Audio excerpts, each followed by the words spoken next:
हे करुणा निधान, उनका एक एक पल कल्प के समान बीतता है। अतः हे प्रभु, तुरंत चलिए और अपनी भुजाओं के बल से दुष्टों के दल को जीतकर सीताजी को ले आइए। सीताजी का दुख सुनकर सुख के धाम प्रभु के कमल नेत्रों में जल भर आया और वे बोले, मन, वचन और शरीर से जिसे मेरी ही गति, मेरा ही आश्रय है, उसे क्या स्वप्न में भी विपत्ति हो सकती है। हनुमान जी ने कहा, हे प्रभु, विपत्ति तो वही तभी है जब आपका भजन स्मरण न हो। हे प्रभु, राक्षसों की बात ही कितनी है, आप शत्रु को जीतकर जानकी जी को ले आवेंगे। भगवान कहने लगे, हे हनुमान, सुन, तेरे समान मेरा उपकारी देवता, मनुष्य अथवा मुनि कोई भी शरीरधारी नहीं है। मैं तेरा प्रत्युपकार बदले में उपकार तो क्या करूं, मेरा मन भी तेरे सामने नहीं हो सकता। हे पुत्र, सुन, मैंने मन में खूब विचार करके देख लिया कि मैं तुझसे उड़न नहीं हो सकता। देवताओं के रक्षक प्रभु बार बार हनुमान जी को देख रहे हैं। नेत्रों में प्रेमाश्रुओं का जल भरा है और शरीर अत्यंत पुलकित है। प्रभु के वचन सुनकर और उनके प्रसन्न मुख तथा पुलकित अंगों को देखकर हनुमान जी हर्षित हो गए और प्रेम में विकल होकर, हे भगवान, मेरी रक्षा करो कहते हुए श्री राम जी के चरणों में गिर पड़े।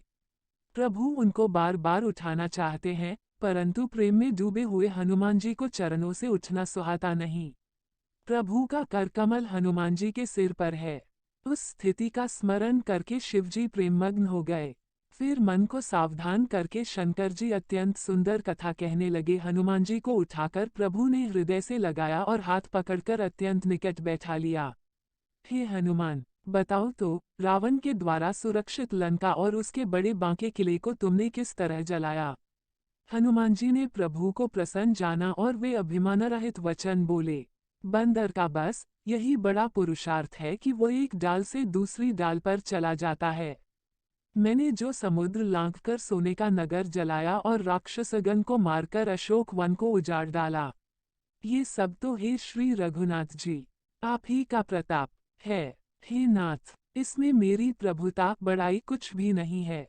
हे प्रभु, जिस पर आप प्रसन्न हो उसके लिए कुछ भी कठिन नहीं है। आपके प्रभाव से रुई, जो स्वयं बहुत जल्दी जल जाने वाली वस्तु है, बड़वानल को निश्चय ही जला सकती है, अर्थात असंभव भी संभव हो सकता है। हे नाथ, मुझे अत्यंत सुख देने वाली अपनी निश्चल भक्ति कृपा करके दीजिए। हनुमान जी की अत्यंत सरल वाणी सुनकर, हे भवानी, तब प्रभु श्री रामचंद्र जी ने एवमस्तु ऐसा ही हो कहा। हे उमा, जिसने श्री राम जी का स्वभाव जान लिया, उसे भजन छोड़कर दूसरी बात ही नहीं सुहाती। ये स्वामी सेवक का संवाद जिसके हृदय में आ गया, वही श्री रघुनाथ जी के चरणों की भक्ति पा गया। प्रभु के वचन सुनकर वानरगण कहने लगे, कृपालु आनंदकंद श्री राम जी की जय हो, जय हो, जय हो। तब श्री रघुनाथ जी ने कपिराज सुग्रीव को बुलाया और कहा, चलने की तैयारी करो। अब विलंब किस कारण किया जाए, वानरों को तुरंत आज्ञा दो। भगवान की ये लीला रावण वध की तैयारी देखकर, बहुत से फूल बरसाकर और हर्षित होकर देवता आकाश से अपने अपने लोक को चले। वानरराज सुग्रीव ने शीघ्र ही वानरों को बुलाया। सेनापतियों के समूह आ गए। वानर भालुओं के झुंड अनेक रंगों के हैं और उनमें अतुलनीय बल है। वे प्रभु के चरण कमलों में सिर नवाते हैं। महान बलवान रीछ और वानर गरज रहे हैं। श्री राम जी ने वानरों की सारी सेना देखी, तब कमल नेत्रों से कृपापूर्वक उनकी ओर दृष्टि डाली। राम कृपा का बल पाकर श्रेष्ठ वानर मानो पंख वाले बड़े पर्वत हो गए। तब श्री राम जी ने हर्षित होकर प्रस्थान कूच किया। अनेक सुंदर और शुभ शकुन हुए, जिनकी कीर्ति सब मंगलों से पूर्ण है। उनके प्रस्थान के समय शकुन होना, यह नीति है, लीला की मर्यादा है। प्रभु का प्रस्थान जानकी जी ने भी जान लिया। उनके बाएं अंग फड़क फड़क कर मानो कहे देते थे कि श्री राम जी आ रहे हैं। जानकी जी को जो जो शकुन होते थे, वही वही रावण के लिए अपशकुन हुए। सेना चली, उसका वर्णन कौन कर सकता है। असंख्य वानर और भालू गर्जना कर रहे हैं।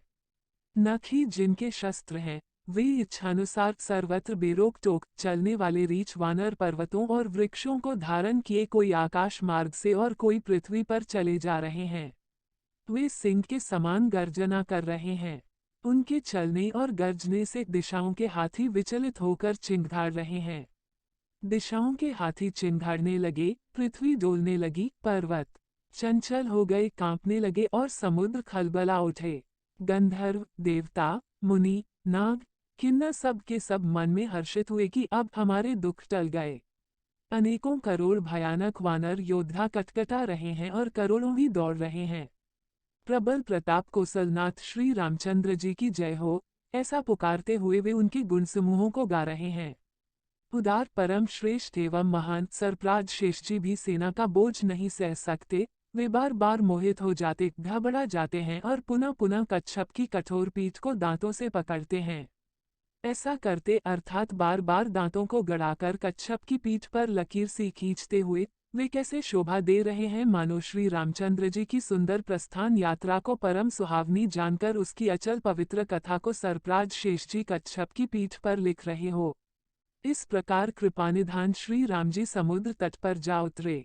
अनेकों रीछ वानर वीर जहां तहां फल खाने लगे। वहां लंका में जब से हनुमान जी लंका को जलाकर गए, तब से राक्षस भयभीत रहने लगे।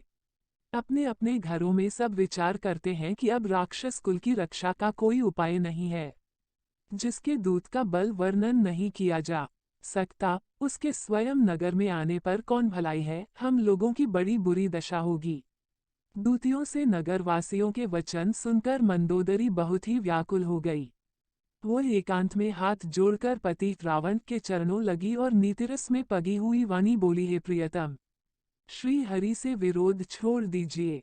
मेरे कहने को अत्यंत ही हितकर जानकर हृदय में धारण कीजिए। जिनके दूत की करनी का विचार करते ही, स्मरण आते ही राक्षसों की स्त्रियों के गर्भ गिर जाते हैं। हे प्यारे स्वामी, यदि भला चाहते हैं तो अपने मंत्री को बुलाकर उसके साथ उनकी स्त्री को भेज दीजिए। सीता आपके कुल रूपी कमलों के वन को दुख देने वाली जाड़े की रात्रि के समान आई है।